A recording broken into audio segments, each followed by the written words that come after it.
Pakistan South Africa test series টি-20 series শেষ হয়েছে, এবার ওয়ানডে লড়াই। ওয়ানডেতে কি মনে হয় কাকে আসলে এগিয়ে রাখা যায়? মঙ্গলবার বিকাল 4টায় ম্যাচটা শুরু হচ্ছে এবং ফয়সালাবাদে এই খেলাটা হবে। পাকিস্তানের ওয়ানডে দল সাউথ আফ্রিকার ওয়ানডে দলের কম্পারিজন যদি করেন, ওয়ানডে থেকে পাকিস্তানকে তুলনামূলক বেটার বলবেন কিনা? আসলে ব্যালেন্স টিম দুটো দলেরই আছে, মানে সাউথ আফ্রিকা পাকিস্তান অনেক স্ট্রং টিম ওয়ানডের বিবেচনায়, কিন্তু পাকিস্তান লেটলি খাচ্ছে অ্যাক্রস দ্য ফরম্যাটস। যদিও তারা টি-20 সিরিজটা তারা জিতেছে, টেস্ট সিরিজটা 1-1 ড্র হয়েছিল, এবং সাউথ আফ্রিকার জন্য যেহেতু অ্যাওয়ে কন্ডিশন, পাকিস্তান ফয়সালাবাদেই 3টা ওডিআই খেলবে, তো সে জায়গায় পাকিস্তান খানিকটা তো অবশ্যই ফেভার পাবে। বাট সাউথ আফ্রিকার যে টিমটা আছে, আপনি আসলে ভেন্যু বলতে পারবেন না যে কোন ভেন্যুতে কেমন খেলবে। হয়তোবা টি-20 সিরিজটা হেরে খানিকটা ব্যাকফুটে তারা আছে। আমরা জানি টি-20 টিমের সঙ্গে ওয়ানডে টিমের খুব একটা বেশ কম, দুটো দলের কোনোটারই নেই। হয়তো বাবর রিজওয়ান তারাও ওডিআইতে খেলবেন। তো আমার কাছে মনে হয় জমজমাট লড়াই হবে, এবং তার চেয়ে বড় কথা কি, পাকিস্তান এই যে রেগুলার বেসিসে এখন সিরিজগুলো হচ্ছে, সাউথ আফ্রিকা, ইংল্যান্ড বা বাংলাদেশ, তারা যে রেগুলার যাচ্ছে, এই ধারাবাহিকতাটা ইম্পর্টেন্ট ছিল। মানে ক্রিকেটে একটা বৈচিত্র্য বয়ে আনার জন্য পাকিস্তানের মতো এত পপুলার একটা নেশন ক্রিকেট যেই দেশে, সেই দেশে অনেক বছর ক্রিকেট ব্রাত্য থাকার পর এই যে ধারাবাহিকভাবে ক্রিকেটটা হচ্ছে, দ্যাট ইজ ইম্পর্টেন্ট।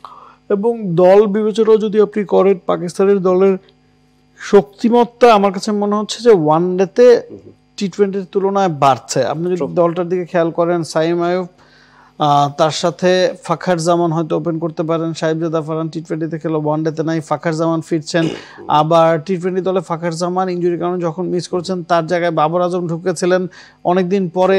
শেষ ম্যাচটাতে ম্যাচ সেরা হয়েছেন, 68 রানের একটা ইনিংস খেলেছেন। He is back in form. Mohammad Rizwan, যিনি টি-20 খেলেননি, যিনি ওয়ানডেতে ফিরছেন।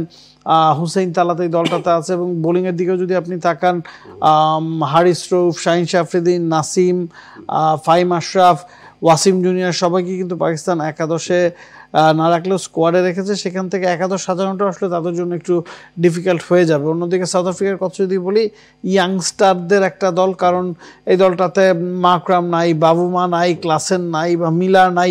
পরবর্তী একটা যুগে কি আসলে সাউথ আফ্রিকা প্রবেশ করছে? এটা ট্রানজিশনাল ফেজের মধ্যে দিয়ে তারা যাচ্ছে, এবং বেশ কিছু টেস্টের প্লেয়ারকে আমরা দেখেছি টি-20 সিরিজে তারা খেলছে, যারা কিনা আগে টেস্টে ডেবিউ হয়েছিল।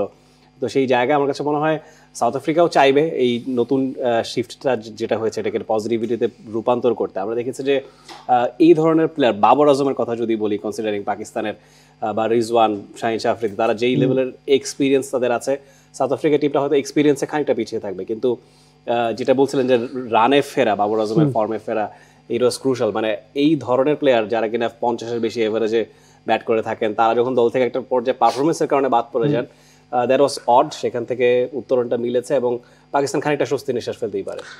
For more updates, subscribe to our YouTube channel and click on the bell icon.